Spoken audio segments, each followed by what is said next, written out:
आज योगी सरकार के बजट पर नेता प्रतिपक्ष अखिलेश यादव ने भी अपनी प्रतिक्रिया दी, जिसमें उन्होंने सरकार पर निशाना साधते हुए इसे बजट नहीं बंटवारा करार दिया। ये जो बजट है, दिल्ली से जो मदद मिलती है उसका भी एडिशन बजट है। ये जो 6 लाख करोड़ के लिए ताली बज रही हैं, वो दिल्ली के बजट को जोड़ करके बजट है। और फिर कल भी मैंने कहा था कि दिल्ली की सरकार की मदद क्या है। अगर मुंबई से लेकर के दिल्ली तक एक्सप्रेसवे बन रहा है तो यूपी को क्यों छोड़ा जा रहा है, यूपी को क्यों नहीं जोड़ा जा रहा है। और अभी भी जो पुरानी सरकार के काम थे वही दिखाई दे रहे हैं। सैनिक स्कूल कोई नया नहीं बना। अगर कोई सैनिक स्कूल के लिए बजट दिया गया हो तो बताओ, वही पुरानी सरकार के जो सैनिक स्कूल हैं वही हैं। मेडिकल की जो व्यवस्थाएं थी गरीबों के लिए, ये दावा करती है सरकार कि मेडिकल कॉलेज लखनऊ में इतने ओपीडी हैं, इतनी संख्या में पीजीआई में लोग आते हैं, इतनी संख्या में लोग आपके लोहिया इंस्टीट्यूट में इलाज कराने आते हैं। लोग लाखों की संख्या में लखनऊ इसलिए आ रहे हैं क्योंकि जिले स्तर पे जो आपके अस्पताल होने चाहिए वो बर्बाद हो गए हैं। यूपी के परिवहन मंत्री दयाशंकर सिंह ने बजट को यूपी के इतिहास का बड़ा बजट बताया, तो वहीं बजट से रोजगार के नए रास्ते खुलने का दावा भी किया। हमारे साथ में इस समय परिवहन मंत्री दयाशंकर सिंह जी हैं। मंत्री जी, किस तरह देखते हैं इस बजट को?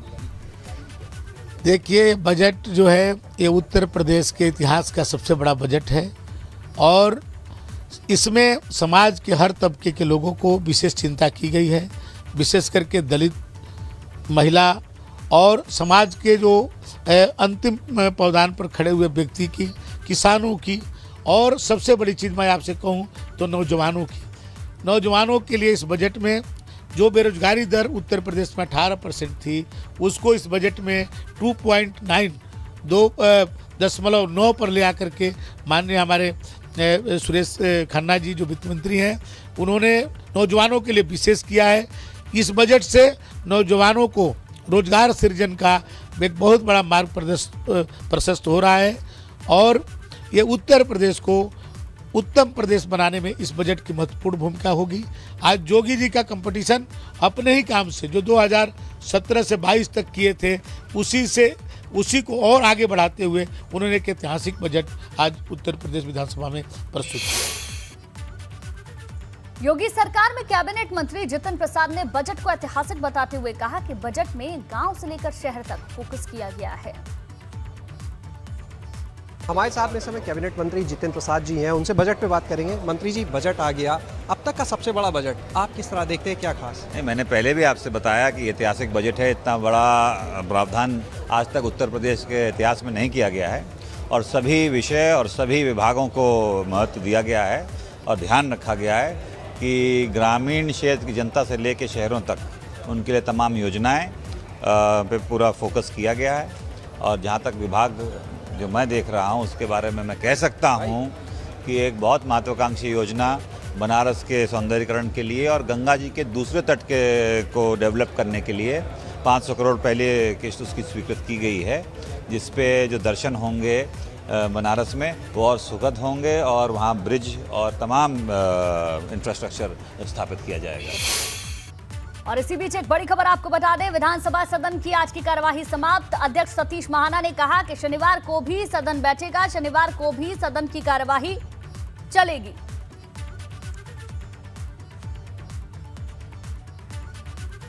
आगे बढ़ते, केंद्र में भाजपा सरकार के 8 साल पूरे होने पर आज तेलंगाना में प्रधानमंत्री नरेंद्र मोदी कार्यकर्ताओं को संबोधित उन्होंने किया। इस दौरान प्रधानमंत्री नरेंद्र मोदी सीएम योगी की तारीफ करते हुए कहा कि सीएम योगी आदित्यनाथ संत हैं, लेकिन जब उनके सामने एक शहर में ना जाने की बात आई क्योंकि इससे कुर्सी जाने का खतरा है, तो उन्होंने कहा कि वो विज्ञान पर विश्वास करते हैं। वो शहर भी गए और दोबारा मुख्यमंत्री भी बने। भाइयों बहनों, मैं तो आज तेलंगाना की इस धरती से उत्तर प्रदेश के हमारे मुख्यमंत्री श्रीमान योगी आदित्यनाथ जी को भी बधाई देता हूं।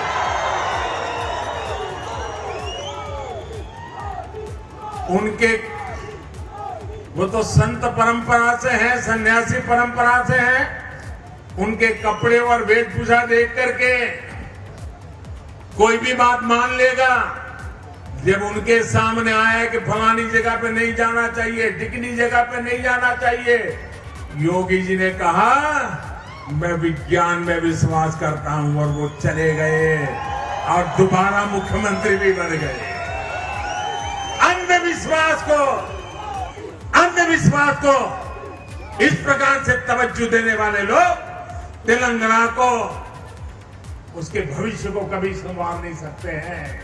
भाइयों बहनों, ऐसे अंधविश्वासी लोगों से हमारे तेलंगाना को हमें बचाना है।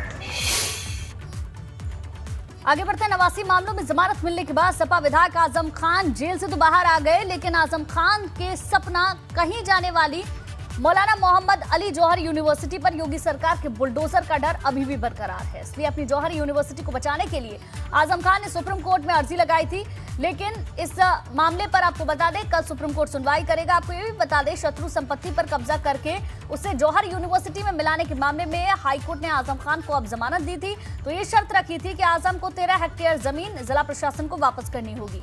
इस 13 हेक्टेयर शत्रु संपत्ति की जमीन पर जौहर यूनिवर्सिटी की इमारतें और यूनिवर्सिटी का गेट बना हुआ है, जिस पर कभी भी बुलडोजर चल सकता है। ऐसे में अब जौहर यूनिवर्सिटी को बचाने की आजम खान की सारी उम्मीदें सुप्रीम कोर्ट पर जाकर टिकी हुई हैं। आगे बढ़ते हैं। रामपुर में आज शहर विधायक आजम खान और उनके बेटे अब्दुल्ला आजम पेशी के लिए एमपी एमएलए कोर्ट पहुंचे। दोनों के खिलाफ कोर्ट में 2 जन्म प्रमाण पत्र मामले में गवाही हुई।